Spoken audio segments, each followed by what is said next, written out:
تو وہ جو انسان ایک شخص تشریف لایا تھا وہ جبرائیل علیہ السلام تھے۔ یہاں پر ایک بہت ہی انٹرسٹنگ بات میں آپ لوگوں کے ساتھ شیئر کروں، فرشتہ جو ہوتا ہے نا اس کے اندر بہت طاقت ہوتی ہے، بہت قوت ہوتی ہے، لیکن جب وہ کسی اور کی شکل اختیار کر لیتا ہے تو اس کی طاقت بھی کم ہو جاتی ہے۔ مثال کے طور پر اگر فرشتہ جو ہے وہ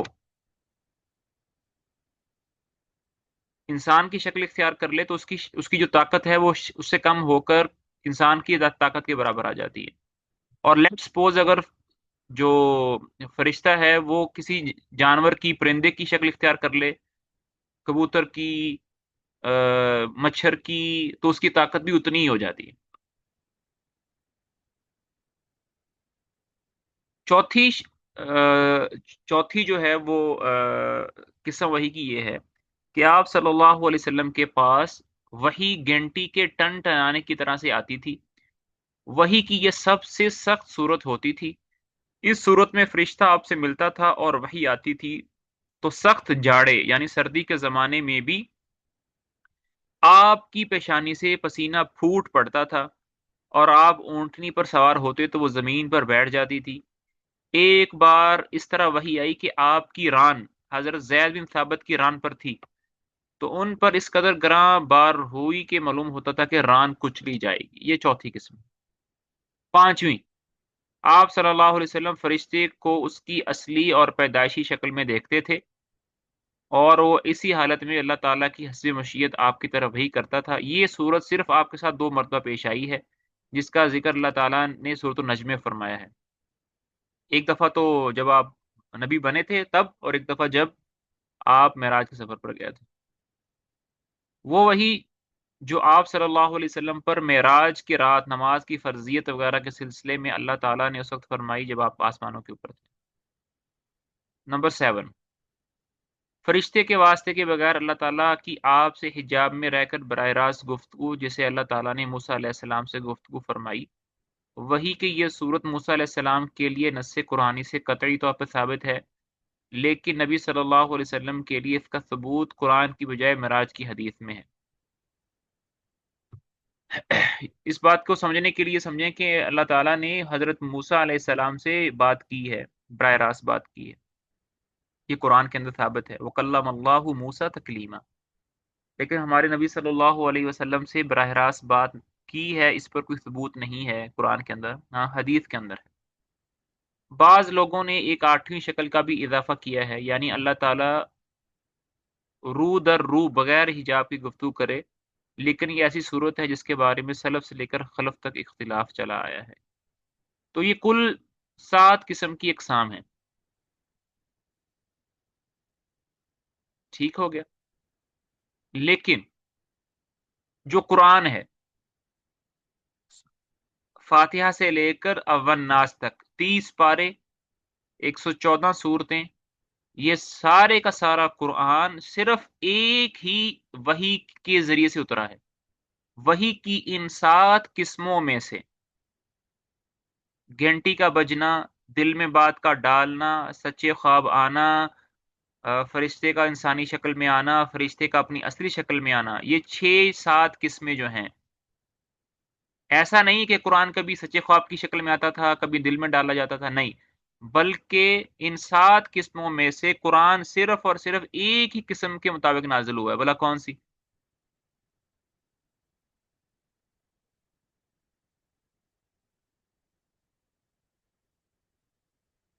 کون سی قسم؟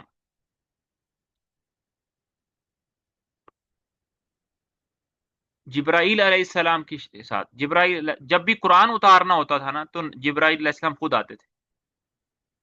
قرآن اتارنے کے لیے جبرائیل علیہ السلام خود آتے تھے۔ باقی کوئی حدیث قدسی ہو، کوئی اور بات ہو، تو اس کے لیے وہ سچے خواب بھی آ جاتے تھے، دل میں الہام بھی ہو جاتا تھا، گھنٹی بھی بجتی تھی، اس طرح کی چیزیں۔ لیکن قرآن، سارے کا سارا قرآن صرف ایک ہی طریقے سے نازل ہوا ہے، وہ کون سا؟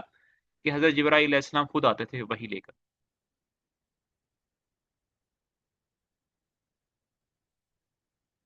اچھا، اب تھوڑا سا ہم پیچھے چلے جاتے ہیں۔ آپ لوگوں نے سنا پیچھے تاریخ کی کتاب میں، سیرت کی کتاب میں، کہ نبی صلی اللہ علیہ وسلم غار حرا کے اندر تھے،